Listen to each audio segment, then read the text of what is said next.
Pilipinas, bawat buhay ay mahalaga. Nararapat lamang na talakayin po natin ang iba't ibang mga usaping pangkalusugan at magbahagi ng mga impormasyon tungkol sa kalusugan at mga aktibidad po ng DOH. So maraming salamat po sa ating lahat ng media partners na nandito ngayon sa probinsya po ng Camarines Sur para sa pagbibigay ng inyong oras dito sa ating press conference ng DOH Bicol CHD. So, tayo po ay live face-to-face at live din po tayo sa ating Cisco WebEx and sa ating Facebook Live ng DOH Bicol CHD and YouTube channel. So ako nga po pala si Denise mula sa Communications Management Unit ng DOH Bicol CHD and I will be your host po for today. So, kasama naman po natin ngayon dito sa ating press conference ang ating mga kagalang-galang na regional, ang ating representative ng ating regional director na si Dr. Ernie Vivera, of course, si Dr. Ray J. Miliana, ang ating provincial DOH officer of Camarines Sur. Ayan. So, at kasama rin po natin ang ating Nurse 5 ng Non-Communicable Disease Prevention and Control Cluster na si Miss Wendelin Baluis. Kasama rin po natin mula sa Bicol CHD ang ating Nurse 3 ng Health Promotion Unit na si Miss Sarah May Magtano. And of course, sa atin naman pong NIP coordinator ng ating City Health Office, kasama rin po natin ang Nurse 3 na si Miss Maria Nelia Benito.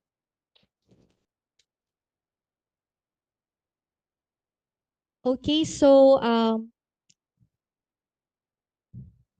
para simulan po ng formal ang ating press conference, nandito tayo ngayon para pag-usapan ang mga ilang topics tungkol po sa mental health, expanded newborn screening, flu vaccination for senior citizens, food safety, at iba pa pong health events. So para po to officially start, let us welcome Dr. Ray with his opening message po. Hello. So, maray na hapon po sa Gabos.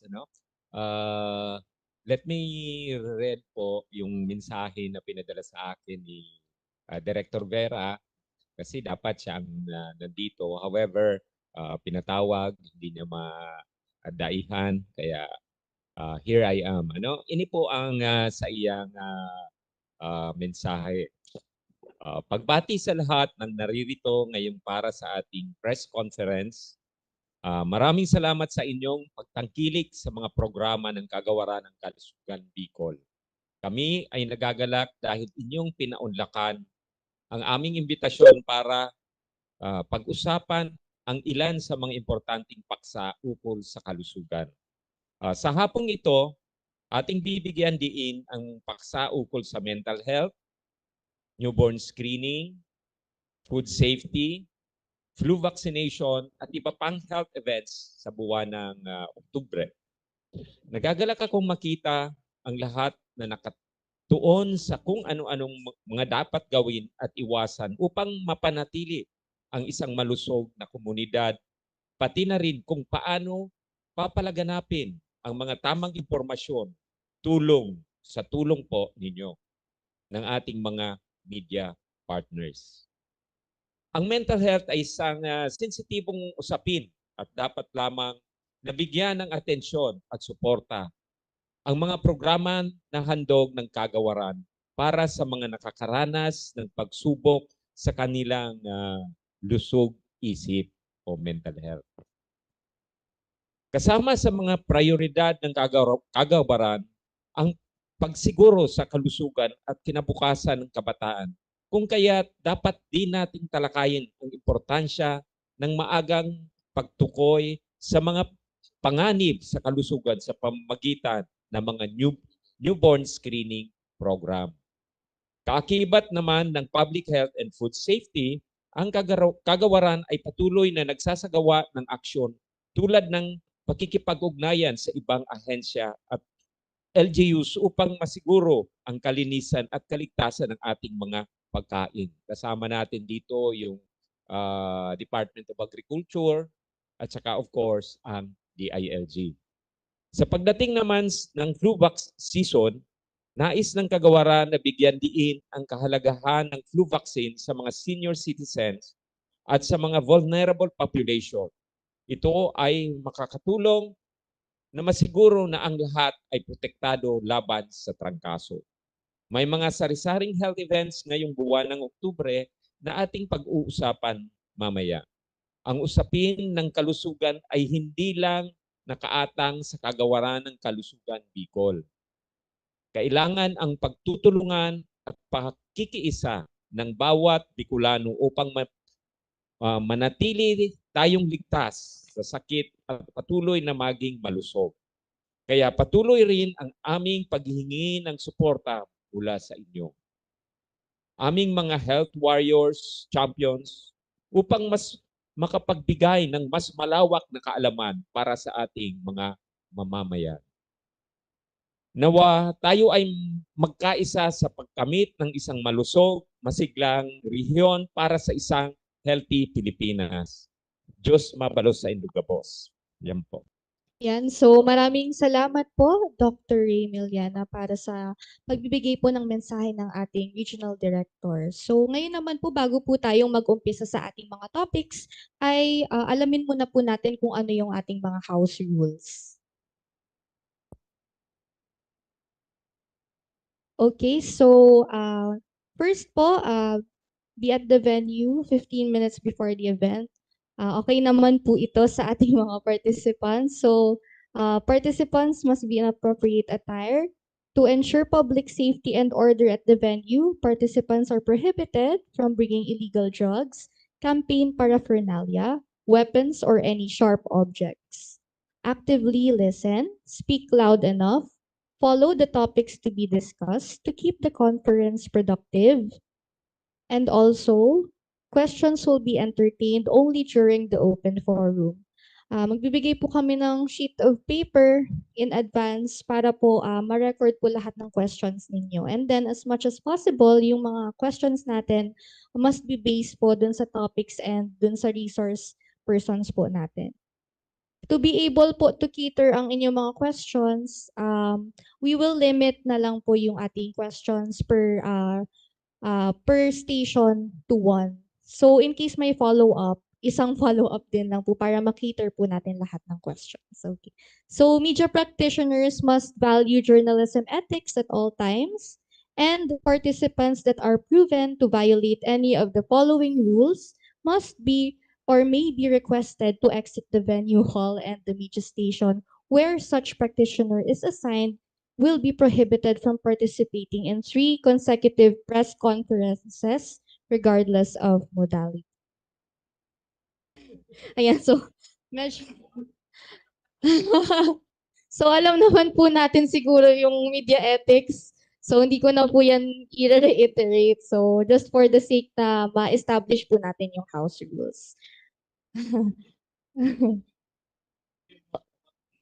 Okay po, and of course din po, we would also like to acknowledge ang kasama po ng ating ni Miss Nelia Benito, of course, si Dr. Romel P. Mejaro, ang ating Medical Officer 3 ng CHO Naga. Doc, welcome din po sa ating press conference. And also po, dahil hybrid din po pala ang ating press con, meron din po tayong mga resource persons who will be joining us via WebEx and who will entertain po yung mga questions natin later on. So yan po si Engineer Leia Angela Romero Castillo from the Infectious Disease Cluster who will be explaining yung ating food safety later on.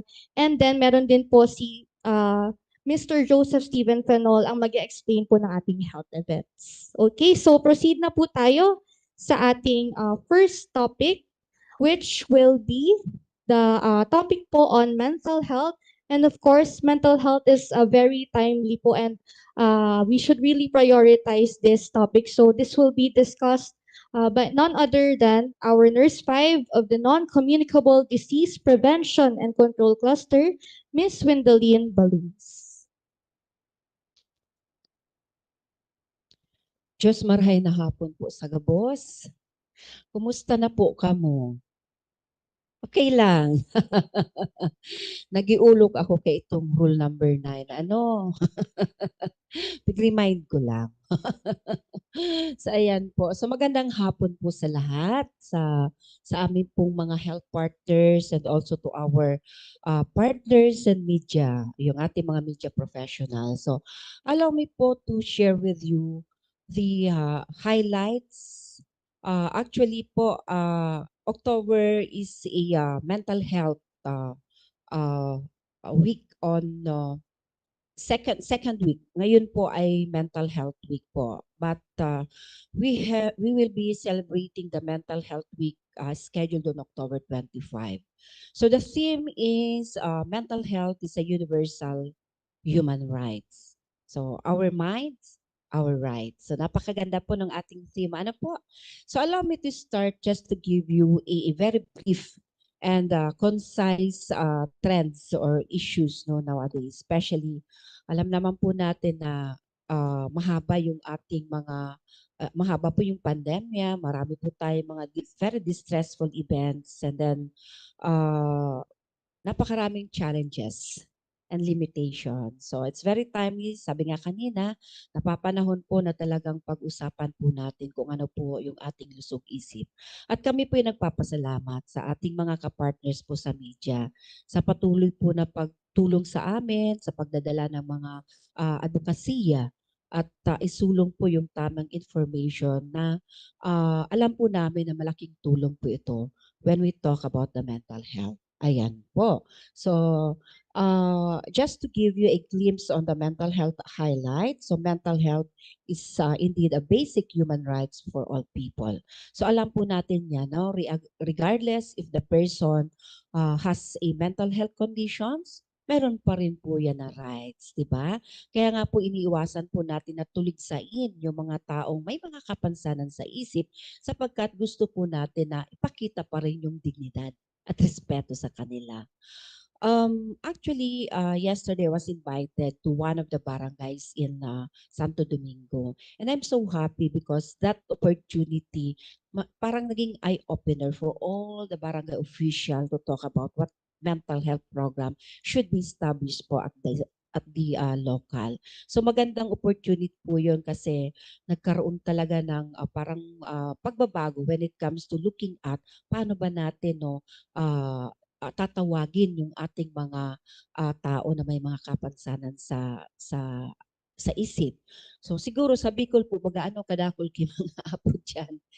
Iba-ibang klase but di ko mo yung default natin diyan talagang nakakaano yan, kumbaga degrading no. So yun po yung kailangan po talaga natin iwasan para ayun, mailapit po natin yung mga taong nangangailangan ng tulong, especially they want to access the mental health services, no? Minsan nahihiya na sila because they were labeled with this negative impression that they are not included as part of our community. So ayan po. So everyone has a right to the highest attainable standard of mental health include uh, the right to be protected from mental health risk. So, ito po ay hinighlight sa ating Republic Act 11036, no? Ito po yung tinatawag natin na National Mental Health Act. Yan. So, yan po ay naipasa pa year 2018 at up to this year po ay ini-strengthen natin po na ipatupad po yan lalong-lalo na po sa lokal. So ngayon po, since we're talking about our theme and we would like to correlate that with the implementation of the mental health specifically at the local level. So gusto po natin na magkaroon po ng available, accessible, and hopefully it will be accepted no by all service users. Pag sinabi pong service users, these are composed of the patients who would like to seek the services regardless of their affiliation, status, whatever po. Basta po nangangailangan po yung taong ito ng serbisyo, sila po ay tinatawag natin na mga service users. And then, of course, they are also providing or expecting that be provided po ng good quality care and the right to liberty, independence, and inclusion specifically at the time or at the event that they will be reintegrated to the community. So the part of the DOH, of course, in line with provision of the treatment, management, ganun po. At malaki po ang programa ng Department of Health sa pagpapatupad po ng ating national mental health sapagkat ini-ensure po natin, sinisiguro po natin na maibigay po natin yung karapat-dapat po na technical assistance. Hindi lang po yan sa ating mga pasyente, kundi po sa ating mga partners sa health facilities. And also to other agencies na nangangailangan po ng mga trainings, nangangailangan po ng financial na tulong upang po masuportahan ang pagpapatupad po ng kanilang mga serbisyo. So isa lang po yan sa mga mandato po na ginagawa po ng ating departamento at layunin po talaga natin na papunta po tayo sa tinatawag na universal healthcare. Next slide please. So sino po ba, no? Sisay po ang mga vulnerable or mga at risk sa pag-aapunta po ng mga mental disorder. Okay. So siguro you are familiar na pagka ang sarong tao po nakapag-experience ng sobrang challenge. So sabi nga ni ibaga mga may pig-aagihan, ano po, may mga pigdadara ng mga bagahe. Especially this is a psychosocial concern more on the social determinants factors. Pero it's very complex. Hindi po natin talaga ito may ugnay sa isa lang na factor. But this is a factorial kumbaga aspects na nagkaroon siya ng problema po sa isip. So in other words, pag ang isang tao po nagkaroon, for example, ng depression, example lang po yan, no? So, isa po yan sa mga mental health disorders na kailangan po nating tugunan. So, maliban po dyan, syempre, hindi rin po sa ating lingid na pagka ang isang tao po ay nagkaroon ng depression, yan. So, kailangan nating tingnan kung ano yung kanilang mga coping, ano pa yung kanilang paraan para matanggal, kumbaga maalis yung kanilang mga problema. So some of those, of course, engaging to substance or alcohol substances. So isa lang po yan sa mga example po. But of course, we would like to look at yung mga tao po na talaga pong nakakapag-experience ng matinding krisis sa buhay. So, Bicol region is one of the regions na talagang nakaka-experience ng krisis. Kasi nga po, di ba, Bicol is also vulnerable to disasters, di ba? Yung ating mga, even not only the natural disaster, but sometimes we have what we call the human-induced disaster. So talagang very prone or vulnerable po talaga yung mga iba po nating mga fellow Bicolanos. Kaya nakikita natin na talagang very vulnerable, no? Tayo po na maaring magkaroon po tayo ng mental health disorder kung hindi po natin ito mababantayan, kung hindi po tayo gagawa ng programa o hindi po tayo magkakaroon ng magkakaisa sa pagpapatupad po ng ating programa. So yung ating interaction with the media is very important. And I would like to focus on that because I believe this is an opportunity to discuss this with you. When we talk about depression, it will be correlated, of course, to our suicide. I think you are familiar. You can also hear a lot of these issues. Ano po? Especially most of the vulnerable populations are the young ones. So, but then we have some do's and don'ts no in our reporting. At yan po yung ating ibibigay po namin na kaalaman po sa inyo maya-maya. So, maliban po dyan, we would like also to look at some of the prevention and controls na po. Sa prevention and controls na po tayo. So kailangan po na magkaroon po tayo ng effective evidence-based intervention para po talagang hindi po masayang yung ating mga resources, especially when we come up to give our intervention. And then, as much as possible po, yung malimit po yung ating access to other means of, accessing this what we call suicide. And then interaction with the media for responsible reporting of suicide, and then early identify or assess, manage, and follow up with anyone who is affected by a suicidal behaviors. Next slide, please. So, paano po natin mapiprevent at makukontrol? So, malaking usapin po ito, pero pwede po natin umpisahan yan sa ganitong opportunity.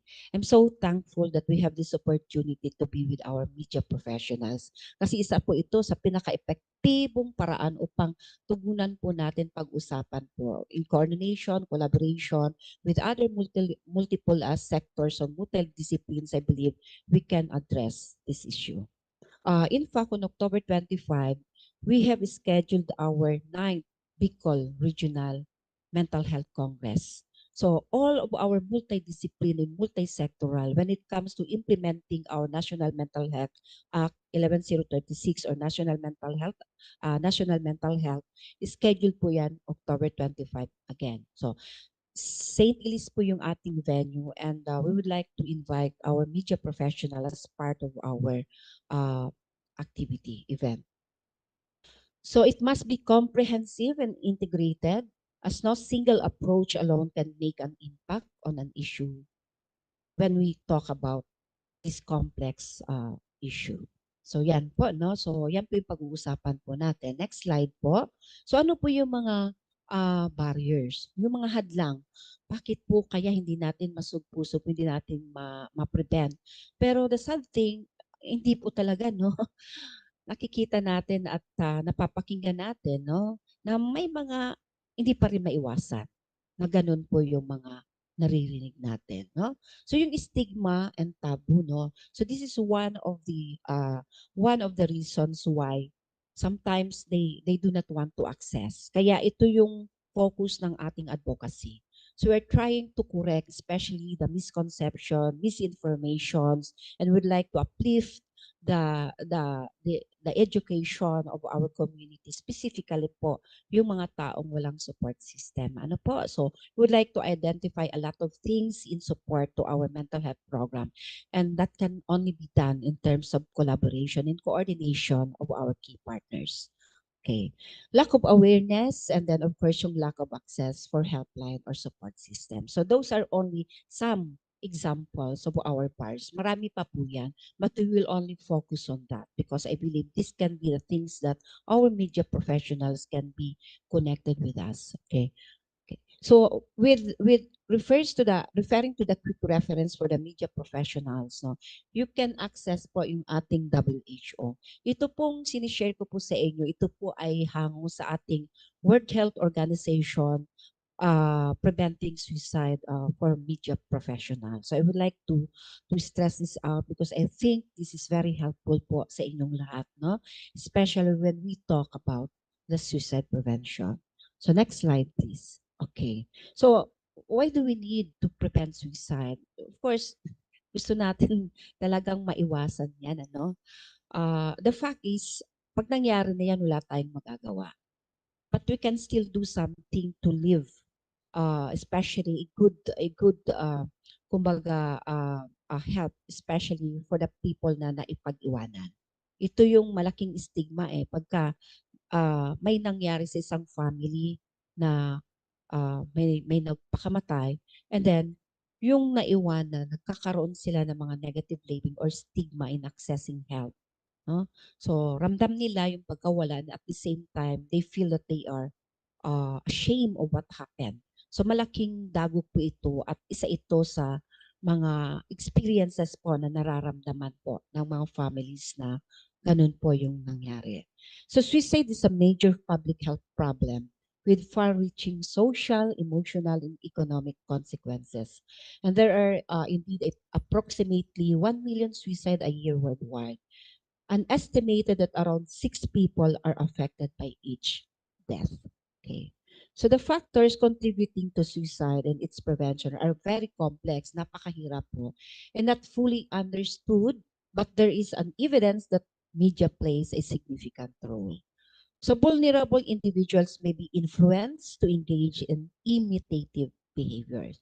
So we will focus on the imitative behaviors. I think this is what we want to talk about here. Now, next slide please. So marami po mga example dyan kasi as I was saying, we read to regard to some evidence of imitation. Kasi in Europe, meron pong naipalabas noon na book, no? yung book na yon, kumalat yon, but it's all about the sorrow, yung pagpipighati. And it was found out after 3 months, maraming sunod-sunod na nagpakamatay. So that is what we call the Papageno effect. Now, why we are talking that? Because we would like to ask the help of our media professionals. No, there are some points to consider in our reporting of suicide. So what are those? Next slide, please.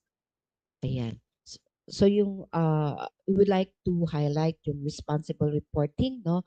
Taking into account to the opportunity to educate the public on suicide. So sometimes it mislead no to attribute the suicide to an individual event. Like for example, they will call religion ng pakamatay dahil hindi nakapasa. So we should refrain from that, no? So yan po yung mga big no's. What else? And then next slide please. Avoid language which sensationalize or normalizes suicide or presents it as a solution to problem. So ano po yung example natin dyan?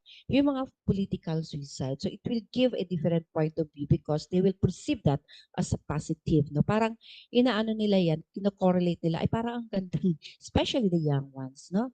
So they will get that as a point of reference, especially if they also experiencing the same. No? Pag nakita po nila yan, in fact, kahit mga pictures lang, pag nakita nila yan, and one of the viewers can pick it up. So, yun yung nagiging signal. So, yung kaagad yung gusto nilang, yung imitative behavior will be triggered. Okay. So the praise of committed suicide should not be used because it implies criminal, thereby contributing also to this stigma. Okay, so next slide. So avoid explicit description of the method because we are also giving some kumbaga parang details on how they will do that. Okay, so that is also a big no. Next slide, please. Okay. Exercise caution in using the photographs or the video. We also we do not encourage to do that, no? Unless otherwise, may exemption, but it has to be asked, no, permission from the family. Next slide, please. So take particular care reporting celebrity suicide because sometimes they idolize them. So, kaya ganun po yung nangyayari. So, we do not also encourage to do that. Especially kung apektado yung mismong idol nila. No? So, they imitate that no, as part of the... So, meaning to say, talagang malaki po talaga yung papel no, ng ating, not only the media professional, but also our social media. So, we need to be very responsible, even the students and others, especially yung mga posting. So we need to exhibit a lot of responsibility in looking in be very vigilant in posting. So yan po yung isa. So yan po yung last no. So we want to provide information about where to seek help. So maganda po after that we need to emphasize where to go. So ano yung mga dapat natin puntahan? Mas maganda pong maidirect natin sila kung sino po yung makakatulong, no? Para mabigyan sila ng link on how they can be helped, especially those should be back up with our source of reliable information. So next slide, I would like to give you our help hotlines po. So tara, usap tayo, no? That can also be shared for us, especially for those who would like to needing that help po. Yung crisis hotline from the National Center for Mental Health and we have also in Bicol region. So yan po ay initiative of the DOH but we also encouraging if you have some LGUs are doing that so appreciated din po. Next slide po. So I would like to direct you to our DOH-AO 2022-004.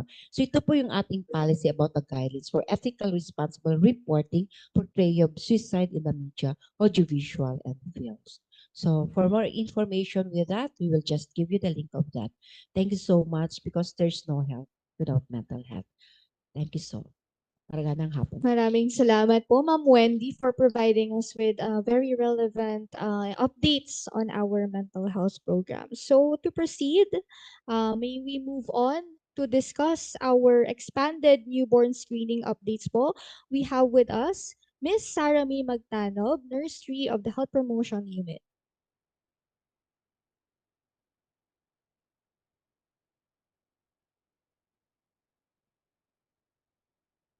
Hello. Yeah. So, good afternoon po everyone. So, I will be discussing regarding the updates on newborn screening.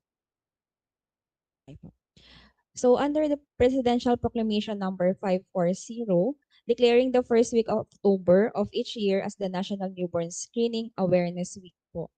So, this week po, yung ating Newborn Screening Awareness Week din po yung celebration natin.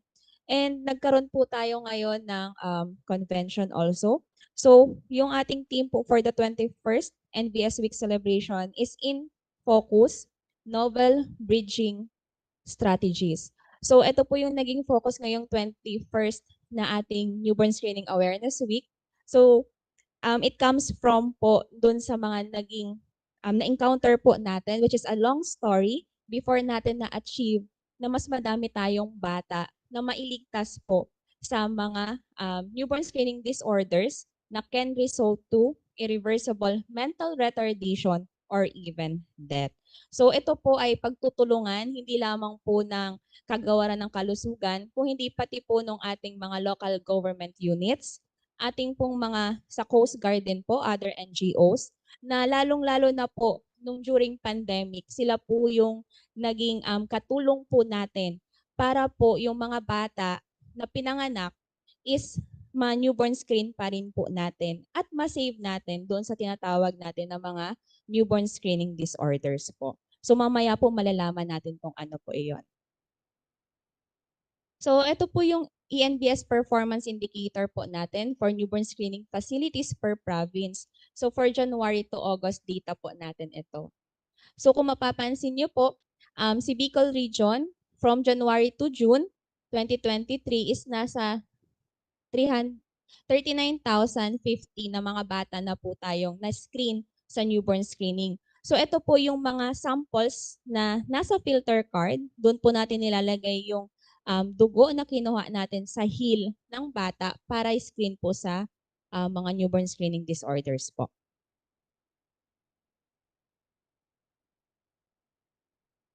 So ito naman po yung disaggregation po niya per province. So kung mapapansin niyo po talaga nagkaroon po tayo ng decline nung pandemic. And ngayon po na 2023 is bumabawi na po tayo. 2022, nag-umpisa na po tayong bumawi na mas madami po ulit tayong mas screen na mga bata po.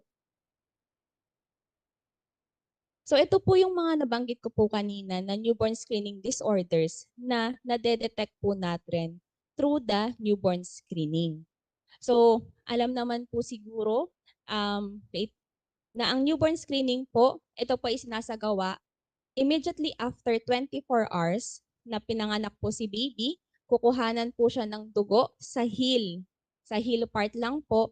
Then meron po tayong special paper, which is yun po yung filter card, na dun po pinapatak yung dugo po ng bata at nung details po, doon din po siya nilalagay at pinapadala po natin ito sa laboratorio sa Manila para matest. So ito po yung mga disorders po natin na tinetest po doon. So makikita po natin yung prevalence po kung bakit ba ini-screen siya dito sa atin. So meron po tayo ditong congenital hypothyroidism, congenital adrenal hyperplasia, amino acid disorders, which is isa na po dyan yung phenylketonuria po natin, MSUD or maple syrup urine disorder, fatty acid disorders naman po, organic acid, urine cycle defect, and galactosemia. Also the G6PD po, which is one of the most common na po natin na mga disorders po dito, hindi lang sa Bicol, kung hindi po sa buong Pilipinas din po. And biotinidase deficiency. So lahat po ito, ini-screen po dito, kaya po sila ang napili kasi po meron na po dito sa atin and at the same time po yung testing tsaka po gamutan is available po sa atin dito sa Pilipinas po. So ito naman po yung ating mga pasyente na po na confirm natin through the newborn screening. So si newborn screening is only a screening, kailangan pa po natin siya ipa-confirmatory test. So ito po yung mga na-confirmatory test na po natin.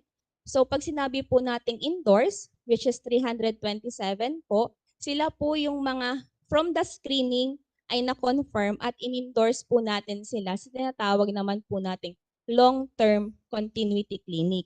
Kung saan po, yung long-term continuity clinic po natin, sila po yung susubaybay sa gamutan at sa routine check-up po ng ating mga bata. So, hindi lang po siya newborn, ma-screen mo, tapos na tayo. Kung hindi po, hanggang sa paglaki ay susubaybayan po natin sila para po ma-make sure natin na hindi lumabas yung mga simptomas ng mga alinmampong disorders na yon. Kasi alalahanin po natin na kapag lumabas yung mga simptomas ng mga sakit na yon, is irreversible na po siya. So meron din po tayong mga nag-expire na pong patient. So dito po may hindi po talaga tayo maiwasan na due to time constraint po natin and sa financial constraint din po ng parents is nagkakaroon po talaga tayo ng mga expired na patients po. So ito po yung breakdown po ng mga endorsed na mga pasyente po natin kanina per disorder. So yung pinaka madami po tayong case po ngayon is yung congenital hypothyroidism po. So kung maalala nyo po yung dating poster natin sa newborn screening, si Janelle, ang disorder niya po is congenital hypothyroidism. So ngayon po si Janelle, through the newborn screening din po, ay isa na po siyang engineer. So tuloy-tuloy po talaga ang gamutan. Early ka pong ma-detect, tuloy-tuloy na gamutan, lalaki ka pa rin normal, at maabot niyo po yung mga pangarap po ninyo. So ito po siya, hindi ko na po masyadong iisa-isahin din po. And ito din naman po yung breakdown naman po natin ng mga confirmed cases po natin per province naman po. So dito po, pinapakita lang po natin na through the newborn screening, madami na po tayong nade-detect na mga congenital disorders po natin or NBS disorders. Ibig sabihin lang din po nito, mas madami din po tayong naililigtas ng mga bata.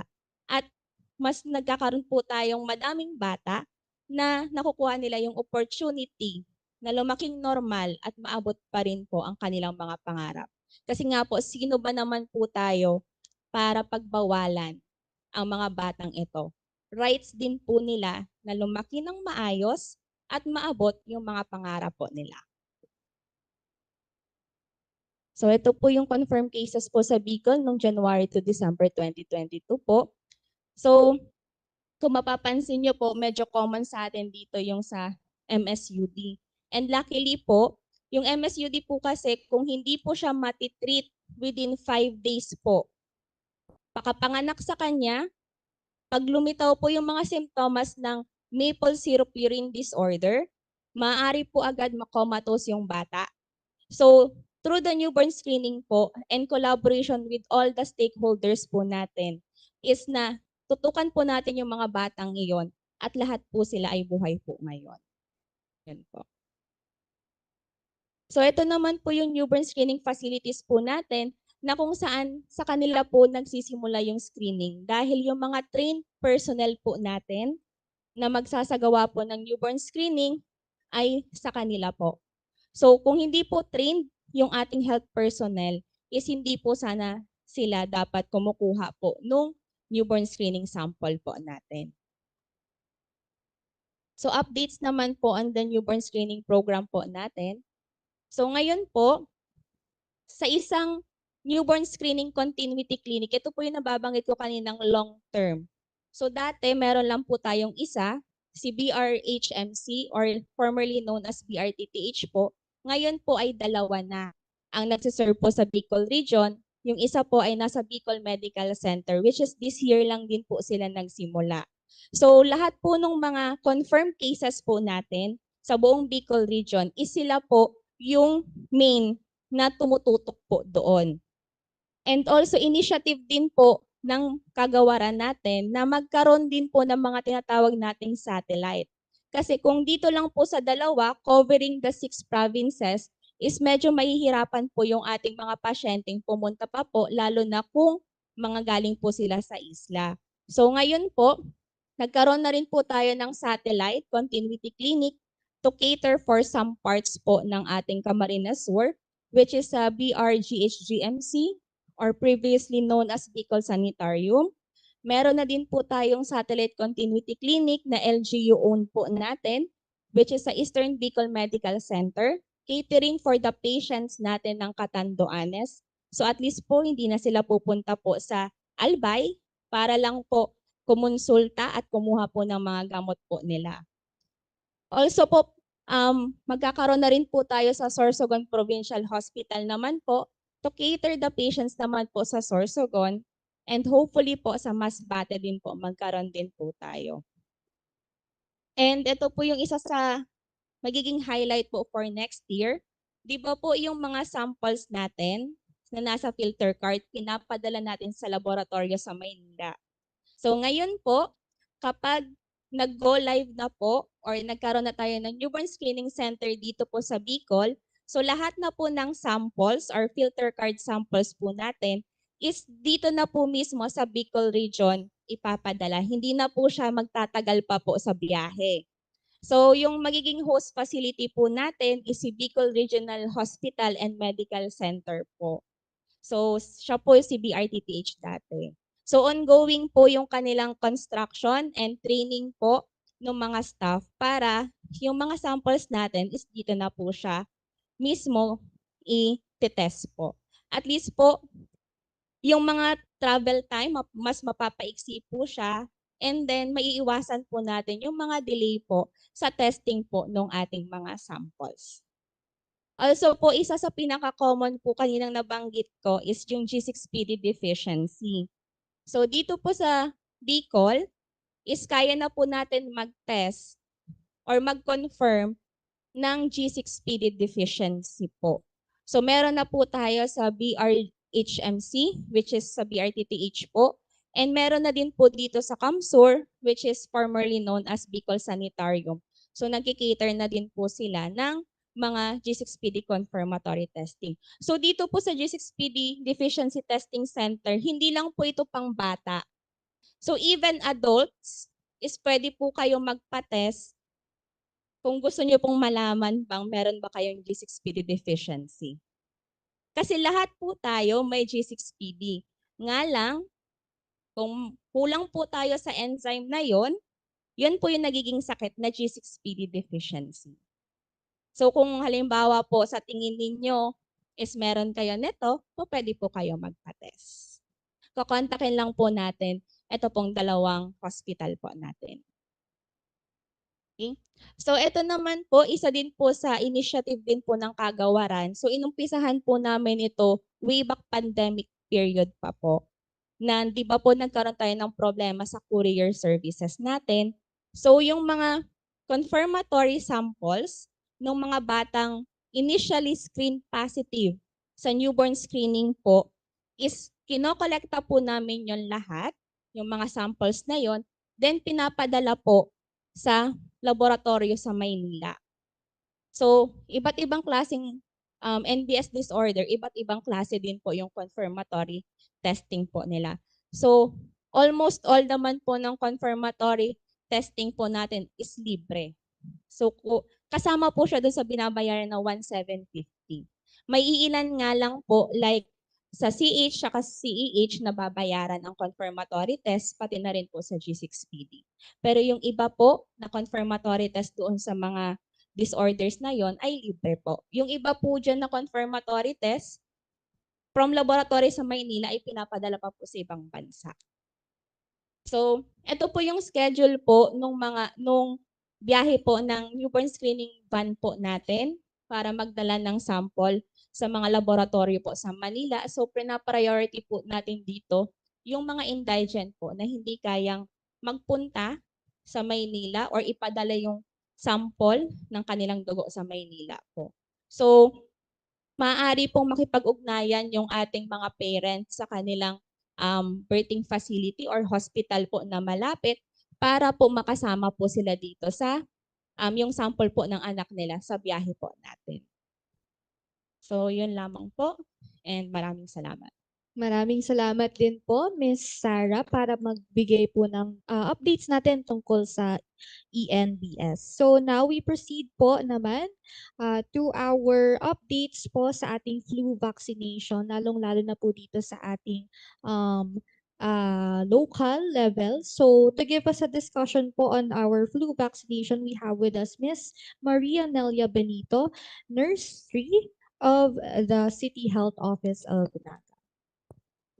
Magandang hapon po sa lahat. In behalf of our City Health Officer, si Dr. Amoranto, isi-share ko po sa inyo yung ating flu vaccination update. So, every month of October po is yung ating Senior Citizens Month. And kasabay po doon yung pagbibigay natin ng bakuna laban sa influenza virus. So, meron po tayo ngayong malawakang pagbabakuna na binibigay po natin ng libre at available po ito sa ating mga health centers. Priority po natin dito ang ating mga senior citizens. Yes po.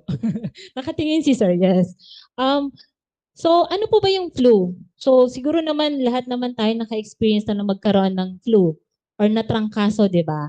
So yung flu po ay isang nakahawang sakit. Mabilis po siyang makahawa na dulot ng iba-ibang uri ng virus ng influenza na umaatake sa ating respiratory system. So pag sinabi nating respiratory system, mula sa ating ilong, lalamunan hanggang sa ating baga. So iba-ibang uri ng virus ng influenza kasi marami po kasi siyang strain. So di ba naririnig nyo, dapat taon-taon tayo nagpapabakuna ng flu virus. Kasi iba po yung circulating strain last year, iba naman po yung circulating strain ngayon. So ito ay maaring magdulot ng malubhang karamdaman o pagkamatay. So may mga nagtatanong kasi, dapat ba tayong maalarma sa flu or simpleng trangkaso lang? Base po sa mga datos na binigay ng WHO, meron pong namamatay na around 250,000 to 690,000 annually kung hindi po natin maagapan yung flu. At lalo na sa mga individual na kabilang sa vulnerable sectors. So yung mga vulnerable sectors po, ito po yung mga high risk na individuals. Kasali po dyan yung ating mga senior citizen. Next slide po. So ano po yung mga sintomas ng flu? Siyempre nandyan po yung ubo. Kadalasan po dry cough ito. Minsan po pwedeng tumagal siya ng hanggang 2 weeks. Siyempre nandyan po yung sipon, lagnat. So pag mataas po yung lagnat, minsan na nag-experience pa natin, nagkakaroon tayo ng chills, o yung panginginig. Pagkawala ng ganang kumain, pananakit ng katawan. Ito ito sa mga may trangkaso, di ba? Masakit yung katawan. Pagkahilo at madalas na pagbahing. Pagbahing or pag-hatching. Yan. Sige, next po. So ano po ba yung mga komplikasyon ng flu? So pag hindi po kasi naagapan, pwede po siyang mag-lead to bacterial pneumonia. Pwede po magkaroon ng infection sa tenga, sa ating sinuses. So pag may mga comorbidity pa po, ibig sabihin may dati na siyang existing na sakit. Halimbawa, meron siyang congestive heart failure, asthma, or diabetes, pwede pong lumala yung kondisyon pag nagkaroon pa siya ng influenza. Next po. So, paano po ba nakahawa yung flu? So, actually, very familiar na kita kanina kasi, di ba, nung nauso yung COVID, so naging very conscious tayo sa mode of transmission. Ang flu ay madaling makahawa sa iba-ibang tao sa pamamagitan ng pag-ubo o pagbahing dahil sa mga talsik ng laway na kontaminado ng virus. Pareho din po siya sa COVID, pareho din po sa tuberculosis. So, paano ba may iwasan yung flu at yung mga komplikasyon nito? Isa na po doon yung pagpapabakuna natin ng flu vaccine kada taon. Yung available po natin na vaccine ay quadrivalent.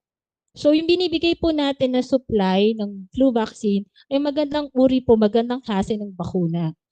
So ito pa ay binibigay taon-taon sa ating mga senior citizen kasi sabi ko nga po sila yung mga nasa vulnerable sector ng ating komunidad.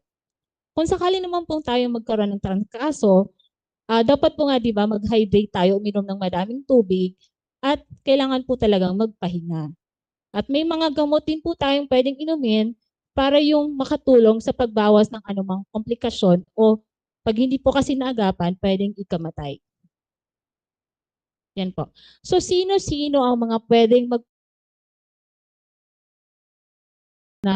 administrative order, yung DOH, kung sino po yung mga kasali sa mga prioridad na mabigyan ng flu vaccine, yung libreng flu vaccine. So ngayon pong buwan ng Oktubre, so ang priority po natin mabigyan is on the first week, yung mga indigent na senior citizens. So on the second and fourth week, kasali na po doon yung mga non-indigent na senior citizens. So pagdating naman po ng Nobyembre, kung meron pa pong supply ng bakuna, dito na po natin pwedeng bakunahan yung mga healthcare workers, mga pregnant women, adults with comorbidity, tsaka yung mga frontline service providers and other healthy adults. Ito po ay kung may matira pang supply. Kasi po kadalasan naman kasi yung mga ibang senior citizens, meron din pong ayaw kasi magpabakuna. So medyo maswerte po tayo ngayong taon kasi medyo madami yung supply na binaba. So kaya nga po in-encourage natin lahat ng mga senior citizens na i-avail sana itong bakunang ito kasi maganda yung ng flu vaccine at sila talaga yung binibigyan natin ng priority para dito sa campaign na ito. So bakit ba prioridad yung mga senior citizens? So syempre 'di ba, habang tumatanda, medyo bumababanda din po ang kanilang immune response o pag-develop ng mga panlaban sa mga sakit. At meron din po kasi tayong isang tinatawag na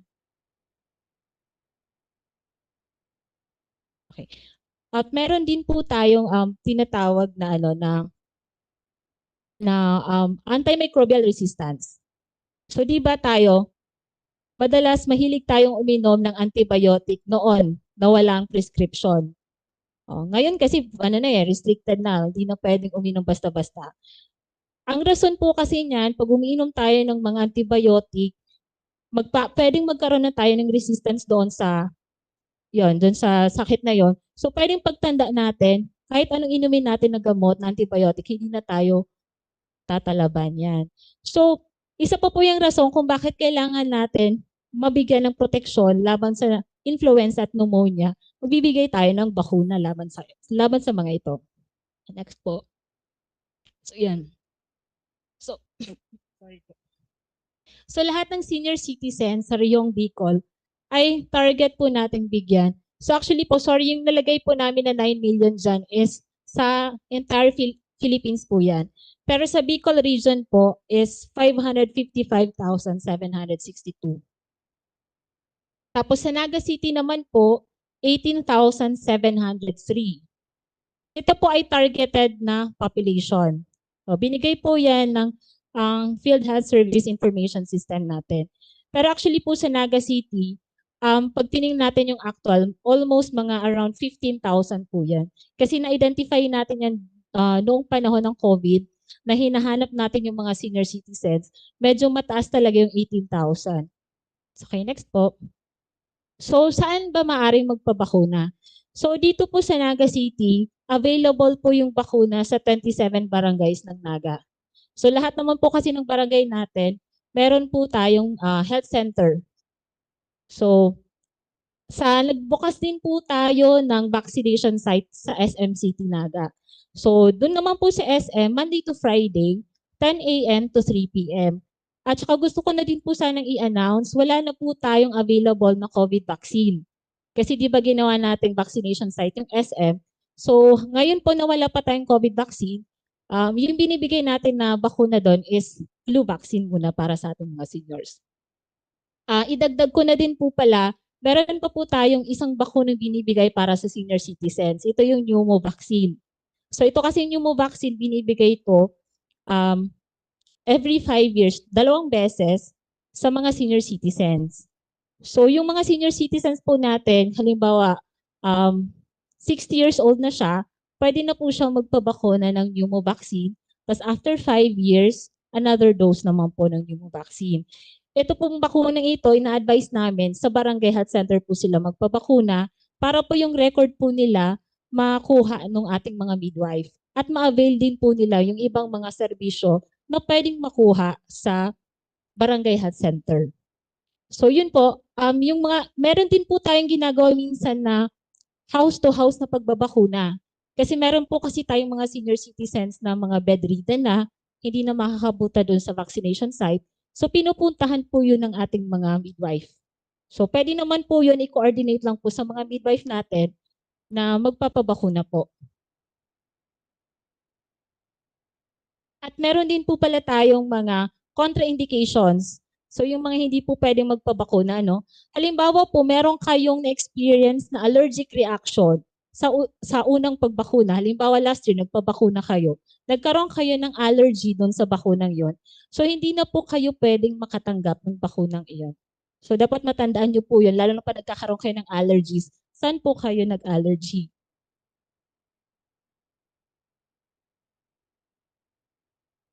At isa pa po, bago po kayo magpabakuna, hindi po namin binabakunahan yung may mga ubo, sipon, mga malalang sakit. Kasi gusto po kasi nating maiwasan na pag binakunahan kayo at may naramdaman kayo, baka kasi isisi natin sa bakuna.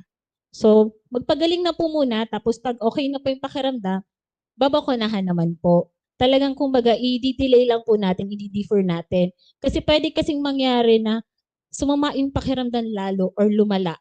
Tapos isinisi natin sa bakuna. Kasi nagpabakuna kasi ng ganito, yung pala, nagkataon lang. So, yun yun.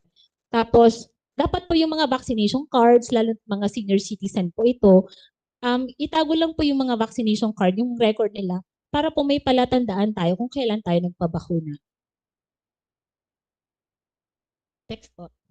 So, yun lang po at salamat po. Kung may katanungan po, mamaya pa entertain namin. Thank you. Maraming salamat din po, Ma'am Nelia. So, now we proceed po to our topic on food safety, which will be presented to us by Engineer Leah Angela Romero Castillo, ang ating Engineer 3 of the Infectious Disease Cluster.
Its main objective is to strengthen the regulatory system. Its specific objectives include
access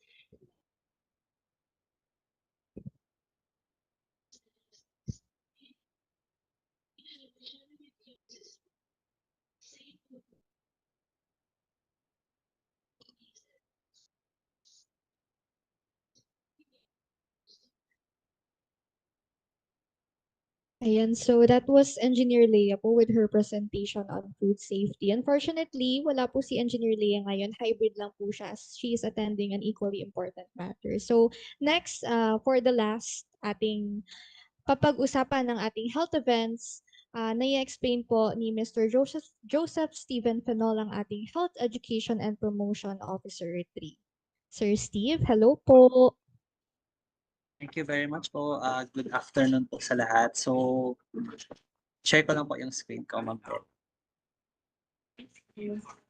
Ayan, visible na po ba?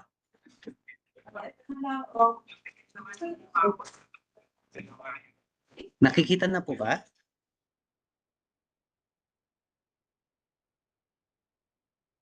Yes po, Sir Steve. Okay po Thank ba you sa very inyo yung much screen? po. Thank you po. So, I will be presenting po the health events for the month of October. So, first is our Breast Cancer Awareness Month. So, it is observed po in order to raise public awareness on the effects of breast conditions, especially po yung breast cancer. At the same time, it also highlights the importance of being our breast friend. So, dapat friend tayo ng sarili natin by practicing ito pong breast self-examination and also sa ating pagkakaroon ng early screening para makita kung meron tayong conditions affecting our breast. So, make healthy lifestyle choices, be our own breast friend. Next po is our National Newborn Screening Week. Ayan, nabanggit po kanina ni Ma'am Sara kung ano na po yung mga accomplishments na nagawa natin for Bicol Region. And Newborn Screening Week highlights the importance of early screening to detect disorders which kapag napabayaan po, pwedeng mag-lead sa disability or death. So, as of this time po, meron na pong more than 20 disorders po na pwedeng ma-screen sa ating expanded newborn screening. Next naman po ay ang ating Bone and Joint Awareness Week. So, it also raised awareness on the importance of having a healthy bones and joints for an active lifestyle. So, sineselebrate po ito sa third week ng October. So, importante po ang health ng ating bone and joint dahil nakakadagdag po ito sa quality of life. So, kapag meron tayong healthy bone and joint, mas nagagawa natin yung gusto natin aside from being or practicing active lifestyle, kailangan din po natin itong healthy bone and joint para sa ating mga self-care activities. Next po, ayan, sa ating mga senior citizens, ngayon po na October, sineselebrate ang Filipino Elderly Week. So, ino-observe po ito ngayong first week na October by virtue of Proclamation number 470 signed September 26, 1994 by then President Fidel V. Ramos. So, importante po ang role ng ating mga senior citizens sa pag-build ng ating bansa or nation building. At the same time, ito po yung time na mas kailangan nilang protektahan yung kanilang mga sarili, and tayo po, ito din yung time na dapat natin silang bigyan ng care yung ating mga kasamahan na elderly. So nabanggit nga po, isa sa mga pwede nating gawin para bigyan ng proteksyon ng ating mga kasamang matatanda sa bahay ay yung pag-practice nila ng 7 healthy habits. At isa po dyan ay itong pag-a-avail po ng bakuna laban sa flu para makaiwas po sila sa pagkakasakit or pagkaka-ospital. Next naman po ang ating World Sight Day na ginagawa po tuwing second Thursday ng October ng bawat taon. At ang focus po nito ay maitaas yung global attention on vision impairment and blindness. So, sabi natin, let's love our eyes at work. So, dahil sa ating digital era, most of the time, sa ating trabaho, tayo ay nakatutok sa screen sa ating mga computers and laptop. And pag uwi natin sa bahay, tayo din ay nasa harap pa rin ng ating screen para i-monitor yung ating mga kaganapan, kung ano na yung mga nangyayari sa Facebook or sa social media. So nakaharap pa rin tayo sa ating screen. So let's protect our sight, be physically active, practice natin yung healthy lifestyle para mabawasan natin yung screen time. At kapag nagawa natin yon, mas mapapabuti or mas maaalagaan natin yung health ng ating paningin or mata. And then, ngayong October din po, ayan, nandyan po yung ating Program Coordinator for Mental Health, si Ma'am Wendy, ay National Mental Health Week. And at the same time, ngayong month din po, sineselebrate ang World Mental Health Day. So yung National Mental Health Week is celebrated every second week of October, pursuant sa Proclamation number 452 na napirmahan po ni former President Fidel V. Ramos. So, ang ating theme for this year is to make mental health well-being for all a global priority. So, meron po tayong mga pinopromote na mga digital application para mas mapabuti yung ating mental health. At yan po ang ating Lusog Isip application. So, pwede nyo po siyang i-download sa App Store, sa Google Play at sa Huawei para sa mga Huawei users po. And meron po diyang mga self-care tips kung paano natin mas papangalagaan ang ating mental health. So, yan lamang po for our health events ngayong buwan ng Oktubre. Maraming salamat po. Thank you very much po, Sir Steve. Ayan. So, yan po yung ating mga topics sa ating press con for today. So, thank you very much once again po sa lahat ng ating mga resource speakers. So, now we move on po sa ating open forum. So, bago po tayo mag-proceed sa first question, reminder po ulit na please state your name and yung media station po para ma-acknowledge or makilala din po tayo ng mga resource persons natin. And then yung question po natin kung kanino po ito kanino po ito i-address. Yan. So, meron po bang question tayo?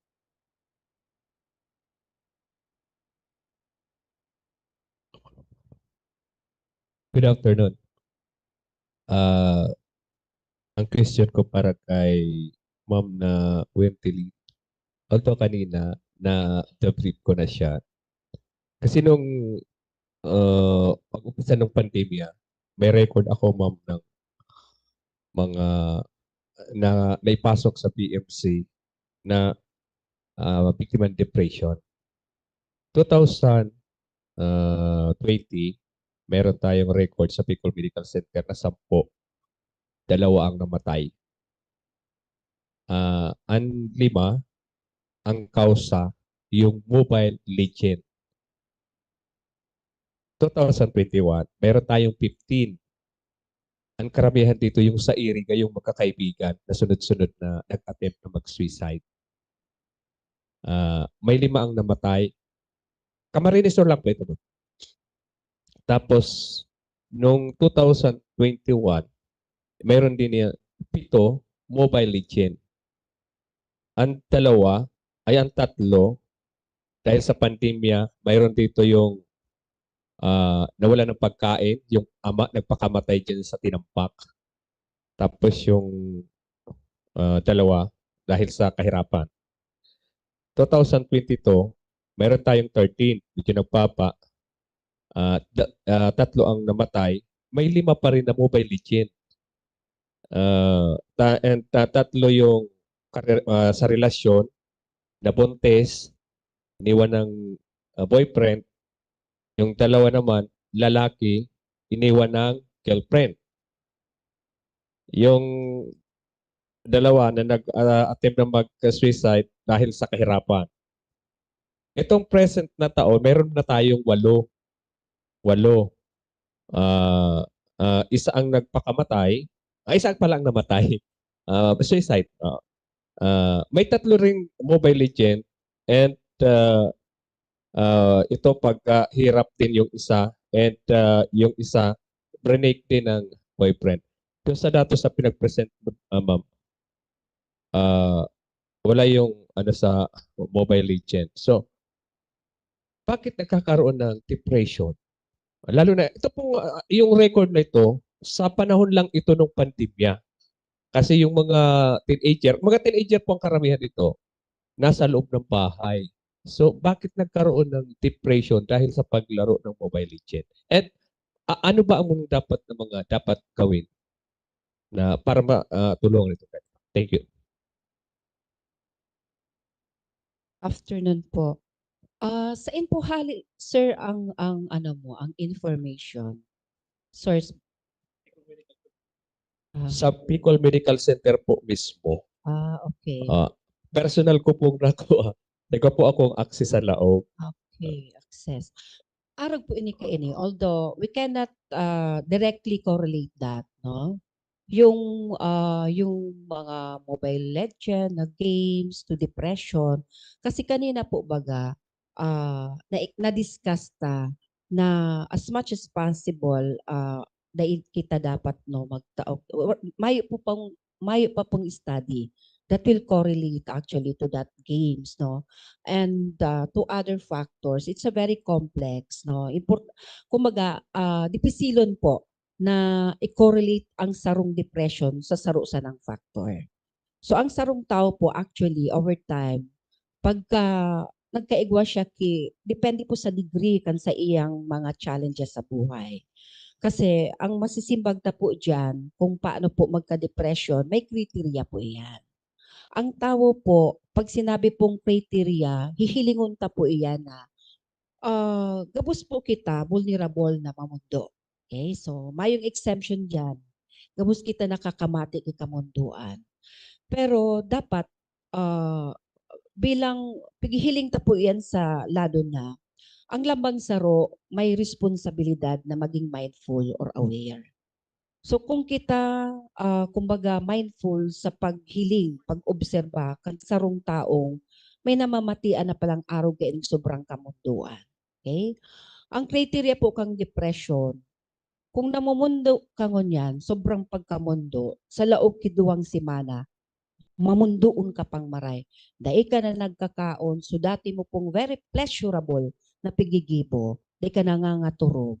Yan po, ma-fall na po yan sa depression. So tulos-tulos po dapat ipahiling ta na po yan sa doktor. So, ngunyan, ano po ang gusto ta pong i-highlight dyan? Ang sinyalis po, nahihiling ta. Dahil po ako nagtutubod na ang sarong tao kasi this is the same observation na dahil nagpapahiling. Siguro minsan, pigi-ignore ta sana. Kahuna ta, okay lang siya. O huna ta, kumbaga, kung minsan busy kita, di ba? Pero kadakol po iyan ng mga red flags or mga senyales. So I think ini po ang dapat tong hilingon na paano ta maiwasan. So dapat aramta po ang behavior kan sa tuwa. For example, sa family, normally midbid ta sinda. Maski po sa trabaho, midbid ta sinda. Okay? So mga routine. So we need to be very mindful with that. Because in the event na nagkaigwa kipagbabago, so yan na yung red flags. So, ibig sabihin yan, kaipuhan ninda kitabang. Diyan po kita marani. Sabihin lang po, kumbaga, taningan lang po iyan, mag-istoryahan. Tanganing mapamati tapos sa ina na daipo sila nagsusolo or nagsolo, no? Kaya siguro saruini na kaipuan pong hilingon maski po sa laog kang harong. Ta kung ang sarong aki pirming nagsusolo, nagkakawat, hilingon ta po sa mga araw kaya na sitwasyon kung healthy pa po iyan.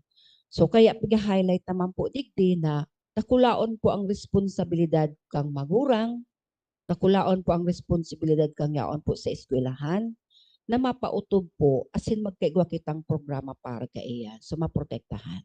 Na po? So yan lang po. Just mabalos. Thank you very much po, Sir Ma'am Wendy. So, we appreciate po ano yung mga questions pero i-reiterate lang po natin na for the interest of time din po para masalo lahat ng questions. One question and one follow-up lang po. Thank you. Thank you very much po. First of all, thank you po DOH for this activity. This is very much important sa awareness me para pag-disseminate me well-informed. Now, pag-abot po kayo sa mental health, Ma'am Wendelin, siya ang pinaka-masakit na conversation. masakit siya. Siguro ang inot ko lang pong hapot, with this type of probably press conference, this type of conversation that we're having right now, nahihiling ta po ba na igwa siya ning positive effect in a way na nababawasan ang suicide cases, particularly here in Bicol region? Igwa po ba siya ning magayon na epekto ining padagos tang pag-urulay? Magayon na haputaan. In fact, ang pagkuapo kidatos kang suicide, no? Ang pagkuapo kidatos kaini, kaipuhan po ang tabang kan sa tuyang. We cannot get straight data from the DOH kasi may mga legal na implikasyon iyan, no? Kung mga hilang lang yan, makakakuha kita. Pero kung pig-uurlayan na po ining suicide, kaipuhan ta po ining kuhaon sa satuyang PNP, kaipuhan ta pong kuhaon iyan duman sa mga maski po sa hospital, it will not directly correlate with suicide, no? Kasi mayo po yan sa satuyang ICD-10. So meaning to say, we hope that we can convene all our sectors to give us this very significant number so that meron po tayong isyung pag-uusapan, no? But I would like to inform you, PNP is one of our partners. In fact, we are very happy in Bicol region na na-establish na po ining council na ini. Natukar ko po kanina na ang Bicol region po sa pinaka-inot po na nagkaigwa ki Mental Health Council. Nag-share po sinda sa tuya. So sinda po ang reliable source kang the suicide. Now, if you are talking about is it increasing or decreasing, we cannot actually say direct kasi kaipuhan ta pong i-validate iyan.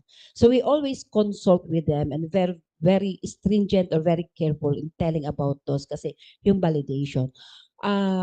Sa presentation po, in fact in 2022, no? Medyo alarming. That was the time of pandemic. Kaya dakulaon po ang kumbaga intervention programang ginibuta kaayan. So ini-strengthen ta po gabos sa tabang po kang ibang mga ahensya na gihiling kung ang lamang saro na minandahan kan sa tuyang batas National Mental Health Act may ginibo po pasiring po duman sa pag-utob kan sa tuyang problema sa lusog isip. Thank you, ma'am. So, kumbaga sa ngunyan, hinahalata pa si datos. Ma'am, sara na lang na follow-up question. Sa mo kayong media practitioners, sabi ko nga ni, difficult conversation, masakit din po siyang ibareta. So, garo kami Tama. itong nagtutulay sa alambre na kaipuhan mingi inform ang public because somehow they should know what must be done and what must not be done. But at the same time, they may pwedeng ibareta. So, ano po ang advice nito? Sa muyang mga media practitioner na pwede mining ibareta, paano mi siya dapat ibareta ang mga siring kaining insidente? Okay, so magayon na hapot po iyan. Saro po iyan sa natukar ko man po kanina. Inot na inot po talaga kaipuhan makipag-connectar kita sa mga reliable sources. Yan po. Kaipuhan pong siguraduhon na bago po kita mag-diseminar kaiyan ng mga baretang-an, sa tama na authority kita magkuak ki bareta. Pangduwa, dakulaon po ang pagtubod mi na ang media professional sa muya pong talagang kakampi sa pag address kaining mga issues na ini. Kamo po ang tulay mi. So in other words po, kaipuhan ta pong mag-collaborate and coordination. So pirmi man lang pong araw ka iya, no? Kaya nga ni po inganyo kang Mental Health Act na dapat magkaigwa ki lokal na mental health na kung sain po ang mga media professional saro po kamo duman para po makisaro sa satuyang programa. Thank you very much po.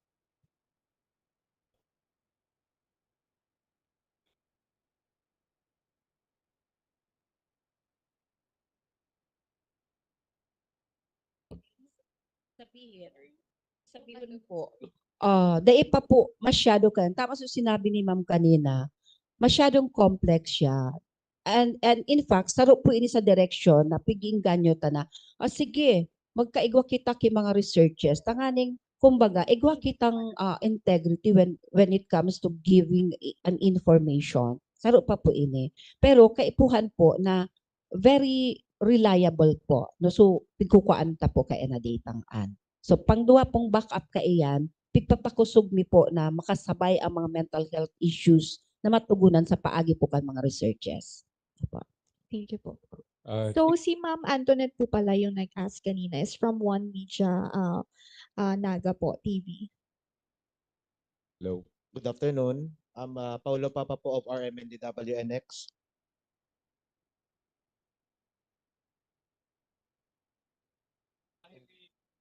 Marinapon po.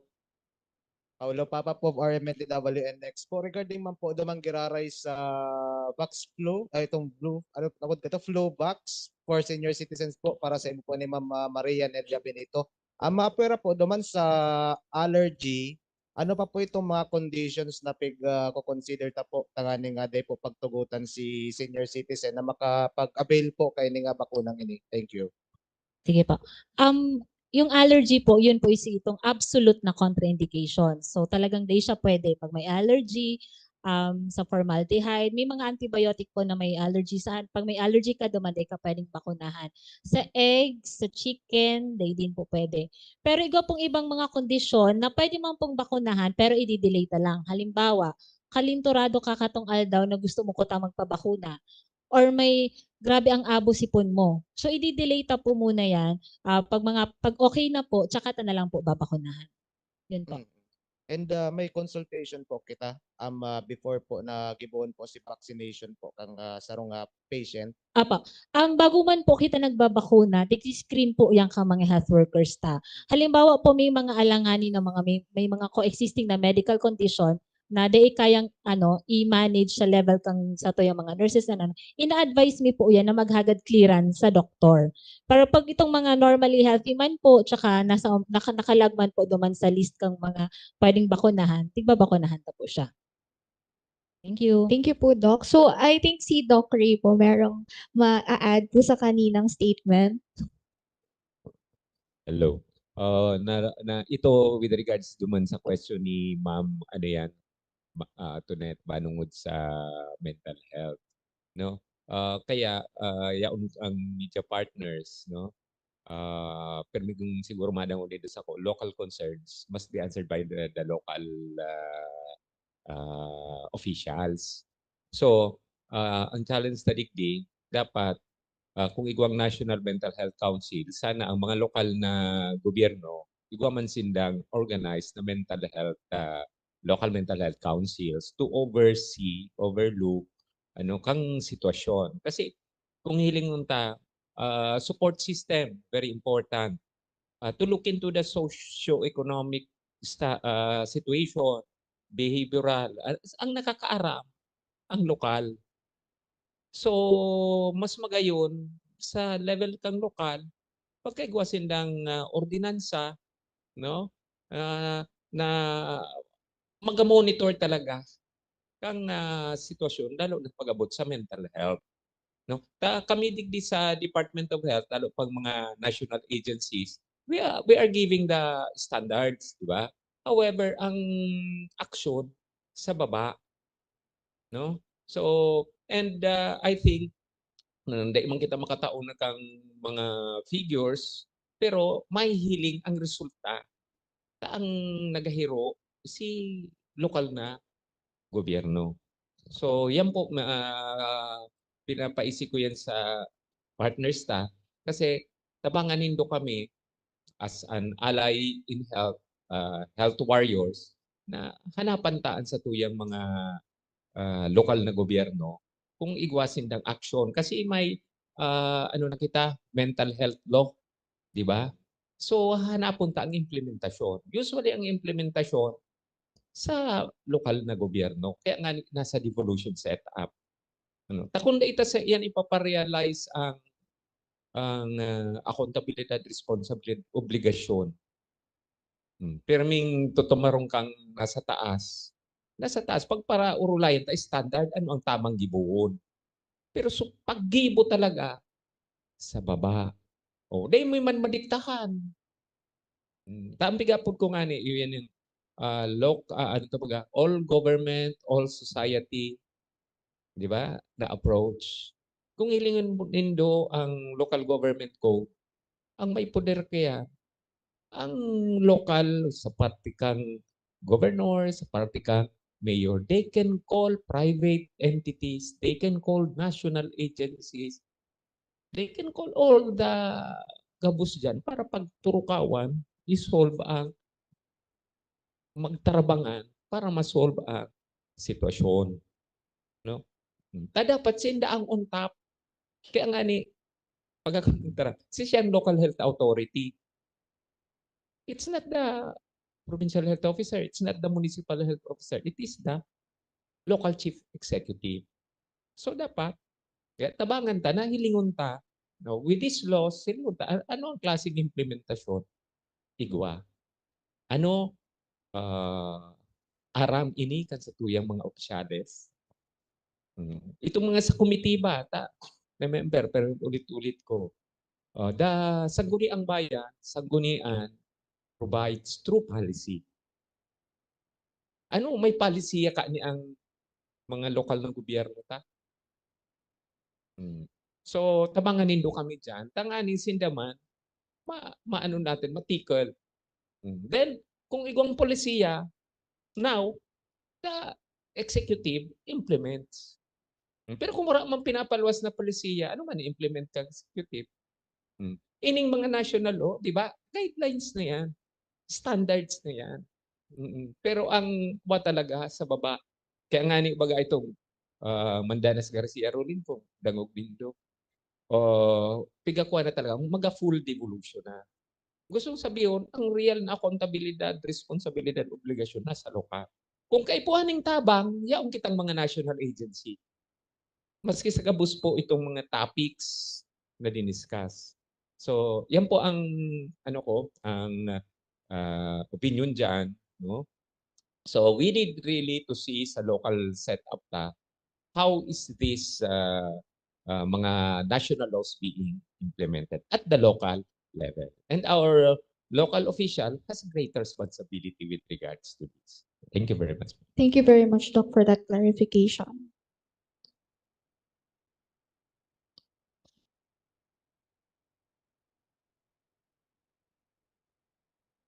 Wala daw yung isang sasagot eh. Anyway, kay Ma'am Maria, dinidiscuss ko to sa program ko yung immunization kasi importante sa mga senior kagaya ko. Kaya lang may medyo may agam-agam. Magpapabakunaan niya kami baka niya may mga side effects. Baka mas mapadali yung buhay namin. Medyo takot sila eh. So paano po natin to maipapaliwanag siguro kasi merong mga nagre-react natatakot na magpabakuna sa flu, sa influenza. Sige sir. Actually, may dadagdag pa ako. Meron po ako sir narinig na matanda na kami yung papabakuna. Baka madali yung buhay namin pag nagpabakuna, di ba? Actually po yung issue na yan, kahit nung COVID vaccination, mas na-highlight yan eh. Pero hindi naman, meron din po kasi tayong mga tinatawag na mga common na side effect pag nagpabakuna. Halimbawa, masakit dun sa parte na tinusukan. Or pwede din po tayong makaranas ng mga flu-like symptoms. Halimbawa, parang after kong bakunahan, parang akong lalagnatin. Parang masama yung pakiramdam ko. Pero usually po, mga 1 to 2 days, nawawala din yun, nagsusubside. So yun po kasi tinatanong natin, ano bang pipiliin natin? Well, hindi tayo maka-experience ng side effect, pero magkakaroon ng protection yung ating katawan, or antayin natin na dapuan tayo ng sakit at hindi tayo nabakunahan, hindi tayo nagkaroon ng protection. So isa po sa pinaka ginagawa kong halimbawa ilan is yung sa COVID vaccination, di ba? Kung hindi naman po tayo nagpabakuna, hindi nagpabakuna ang karamihan sa atin, hindi natin na-achieve yung herd immunity, hindi po natin maabot yung nararanasan natin ngayon, nabalik na po tayo sa normal na hindi na tayo nagsusuot ng face mask, nakapag-usap na po tayo ng harapan, hindi na kailangan ng social distancing. So yan po. Actually po kahit po yung sarili ko pong nanay, talaga pong nagpapabakuna po siya ng flu vaccine. Karamihan po ng mga senior citizen na nagpapabakuna sa amin, pag tinanong namin, mga ilang beses na po kayo nagpabakuna, makailang beses na po sila nagpabakuna. So for wala pa naman po sa aming nakarating na ayaw na magpabakuna ng flu vaccine kasi nakaranas ng ganitong experience. So yun lang po talaga, sabi namin, pag masama na po yung pakiramdam, ini-screen naman po yun. Kaya wag po kayo magpabakuna kung may kasalukuyan kayong iniindang sakit. Kasi ayaw natin na i-associate sa bakuna yung nararamdaman nila. Okay, follow up. Ang target nyo is 18K pero sabi ko kanina 15. Ilang Opo. percentage na po yung ating nabakunahan sa natin? So nag-start pa lang po tayo. Actually po yung binaba pong doses po ng bakuna ng flu vaccine sa Naga City alone is 14,000 doses po. So actually based doon sa nakikita namin na reports, 750 na po yung nababakunahan natin na senior citizens. Ongoing pa po yung pagbabakuna natin. Pwede pong may hindi pa po pumapasok ng mga reports. Pero kung ikukumpara po natin sa ibang mga munisipyo, ibang mga syudad, malaki-laki na po yung porsyento na nababakunahan natin. Kasi tayo po, once may ibinaba pong bakuna, binibigay po natin kaagad. So humihingi po kami ng tulong sa Barangay Health Council, tsaka syempre sa media po para ma-announce po na available yung bakuna at kung saan po pwedeng makuha. Thank you po, Doc. Good afternoon. Itong question ko para kay Dr. Ray. Doc, medyo na-touch kami doon sa sinabi mo na kailangan natin yung ng LGU, yung tulong, yung partnership, dapat strong partnership, collaboration. Ano po ang pwedeng magawa dyan ng media? At ang unang tanong ko po pala, sana po nakarating yung partnership natin sa mga LGU? And ano ang may tutulong namin? Yan lang po. Hello. Salamat po sa question. Very good po yan kasi na-question yan. Kasi yung ano na ngayon, parang role ninyo. No? So, ito pong mga national, lalo itong mga national law, no? Binababa yan sa mga lokal na gobyerno. No? Almost all. No? Tapos kung may mga kailangan ng mga trainings, tulad sa mental health, ang Department of Health nakapag-conduct ng mga trainings to all the health workers. No? So, ang part na ng media dyan, no? Kaya nga nag-appeal ako sa inyo, pag nagbaba, tulad ngayon, National Mental Health Month, ano po, igwa na po kita ng ordinansa sa mental health, anong council, anong plano, may pundo. Pag nagsabing mayo, matitikil siya. Matcha-challenge. Sa gustong sabihin, naghahanap ang constituentes. Kapag kami, pag nagpaparahanap kaming mga national, nag-advise, parang natural na trabaho mi. Pero kung sa media, sa mga satuyang constituentes, then naghahanap kita ng aksyon, ng response, taigwang problema. Lalo na kung nakakakuha ka mo ng mga data. Diba? Ano na po ang response ta ni ano ang solusyon? Baka man na inyo news ta na mayo. Ang pinakakuha kayan, inot, hanapan ta. No?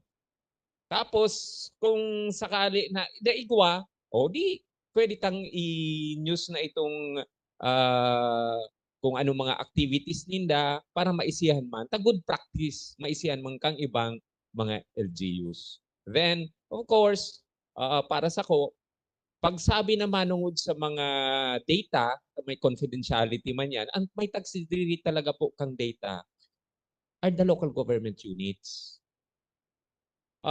Sa data privacy, sa sakuyang makaintindi, basta dai mai-associate yung pangarangkang pasyente. But we can talk about numbers. Pero kami sa national, di kami basta-basta makataong numbers. Iba talaga mga spokesperson na pwedeng magtao. No? Pero ang lokal, kasi sa diri ninda ang data, sinda ang nag-generate. Kasi ito ang kasimbagan, ito ang basis nila sa mga intervention nila. They can talk about it kung numbers lang kasi it will be the basis of their policy or planning. Kasi kung without this number, bako sinda evidence-based. At saka in itself, matitrigger sinda. They conduct simple research na nga ni itong na-mention. And they will be the authority because they own the and it is in their locality. Local concern, local issues must be addressed by the local officials. Yung baga po ang espiritu kang local government code. And I think it's been strengthened kang universal healthcare law. Yeah.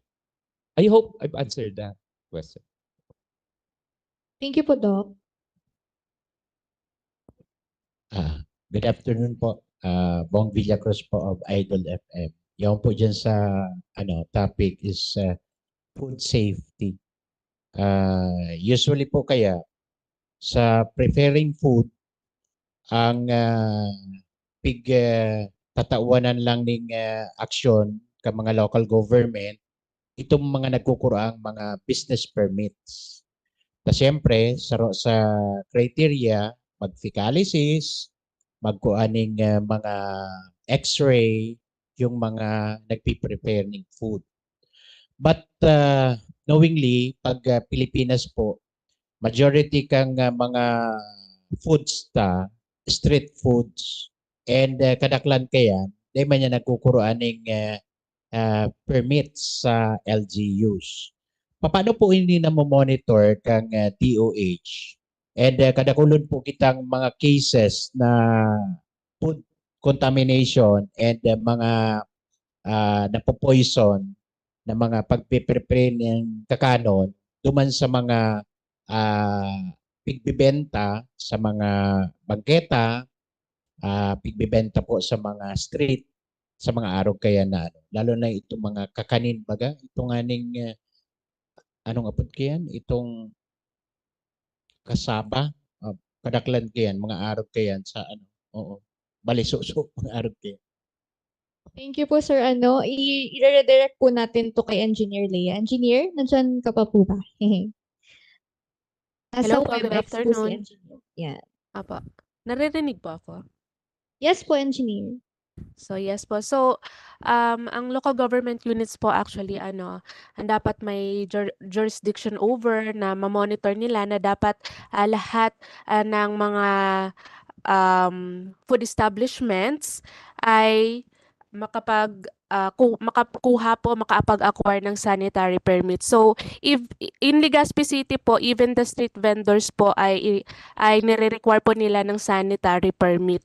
And covered din po ng requirement for sanitary permit ang ating mga street vendors. So hindi po sila exemption sa ating provision ng Sanitation Code of the Philippines, which is the Chapter 3 food establishments po. So that's why we highly encourage, we also capacitate po yung ating mga sanitary inspectors po that they should enforce their regulatory function, na importante po yung kanilang regulatory function when it comes to food sanitation po, na makakatulong po ito sa pagpe-prevent ang pagkakaroon po ng mga food-related illnesses. But as for the DOH po, we provide them with the technical guidance and updates regarding po sa mga national policies and directions po na maaari nilang gawing basis sa pag-i-implement po nito sa kanilang mga localities.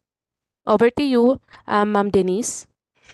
Ayan, so okay po, thank you po, Engineer. So down to our last two questions na po tayo.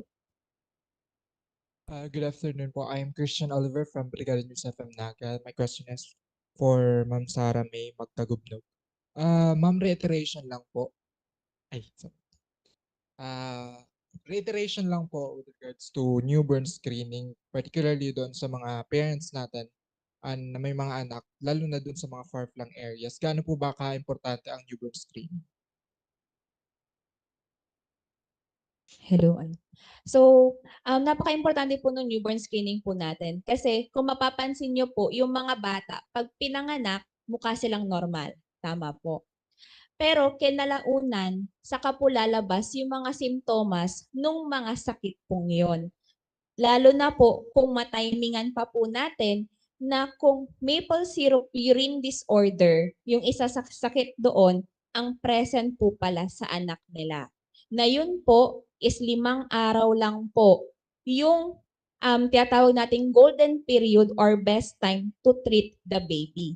Kasi kung hindi po, sa loob ng 5 araw na yun, mapapansin nyo na po na yung ihi ng bata is matamis yung amoy niya, na parang yung sa pancake po baga nilalagay natin na sauce, So pag lumabas po yun is maaari po late sign na po siya, na po pwede din po na mapapansin na natin yung bata is naninilaw na rin.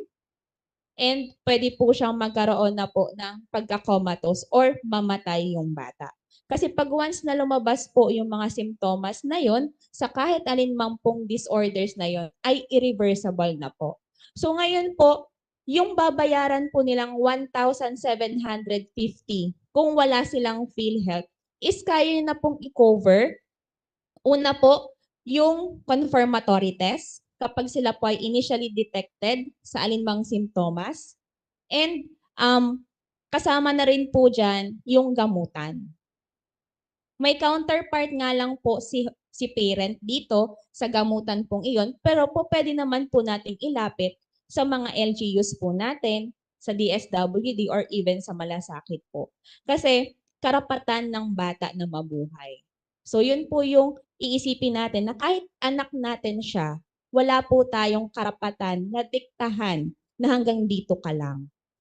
So, kung PhilHealth member naman po sila, libre po ang newborn screening natin sa mga birthing facilities po natin na PhilHealth accredited. Kaya kumbaga po, nandito po tayong lahat, LGU man, ang ating media, para po pagtulungan na mas madami po tayong mahikayat na mga magulang, soon to be parents, na dapat po kapag habang buntis pa lamang po sila, is makapagplano na kung saan sila manganganak, makaipon, or maging PhilHealth member na po para at least pag nanganak po sila is libre at mabibigay po yung tamang serbisyo sa parent and then sa bata po. So, long term po, again, long term and lifetime. Sabihin, lifetime, habang buhay po yan na madetect ka po dyan, ang sakit mo is panghabang buhay po. Kaya ginagawa po ng newborn screening po natin na programa na hindi ka lang po, habang newborn, ititest ka lang. Kung hindi, habang paglaki mo po, susubaybayan ka po ng programa ng mga tao po natin at pagtutulungan po natin na lumaki ka pong normal at makamit mo po yung mga pangarap po na yun. Salamat po. Thank you po, Ma'am Sarah. Last question na po tayo from Ma'am Janessa Nieva of Radyo Pilipinas Naga. For Ma'am Wendy po, ano ang mga dapat gawin sakaling nakararanas ng depression at iba pang mental health problems ng isang tao? I think na-discuss na po ni Ma'am Wendy, pero I think gusto po atang magpa-expound ni Ma'am. Okay, so unang-una po kailangan ma-identify natin yung support system, no? So, ang kagandahan po, syempre magsisimula yan sa family, papakita natin talaga yung suporta, no? Sa ating mga mahal na buhay, na ganun po, tayong unang-una nakakakita ng ganong klaseng mga karamdaman. At iugnay po natin sila sa mga health facilities. Ang ating pong LGU, rural health units or municipal health offices, ay handa po na tugunan yung mga pangangailangan sapagkat na-mention nga po kanina na ang DOH po ay nagbigay ng mga trainings upang pong ma-enhance lalo yung kanilang kakayahan pong mag-assess at mag-manage. Kung sakasakali man po no, na kinakailangan pa ng mas higher level of intervention. So that's the time po na i-refer po sa atin. Sa Naga City, napakaswerte po kasi we have what we call the Don Susano Rodriguez Memorial Mental Hospital. Kaya lang po, hindi rin po namin ini-encourage na kaagad-agad din po i-refer doon sapagkat kailangan natin i-optimize yung ating resources. Na-mention ko po na kabilang po doon sa suporta na naibigay po ng DOH, yung libreng psychotropic drugs. No? Meron po tayong maaring ma-access na mga gamot na kung sakali pong na-resetahan po yung ating mga pasyente, ay ma-access po yan sa ating mga city health offices, sa rural health units, na hindi na po mag-out of pocket no, yung ating mga pasyente at ang kanilang mga relatives. So that is for free po. Libre po yan, yung maintenance na iyan. Kailangan lang pong tugunan at pumunta po kayo sa pinakamalapit na rural health units. Thank you very much po, Ma'am Wendy. So that concludes po our open forum. So once again, thank you po sa ating mga media partners who lended their time po, and of course sa ating resource speakers para po sa pag-provide ng mga information. Bago po tayo magtapos, we have with us po yung mga nakapost natin sa pillars ng mga customer satisfaction survey form. So please help us evaluate po ang ating press con by scanning po yung ating QR codes bago po tayo umalis. Thank you. And yan po yung ating naging press conference for today. Kung may mga hindi pa po nasagot na katanungan, please message us na lang po sa ating DOH Bicol CHD Facebook page or sa ating Media GC na lang po. Thank you very much po once again.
Gaano ka katutok?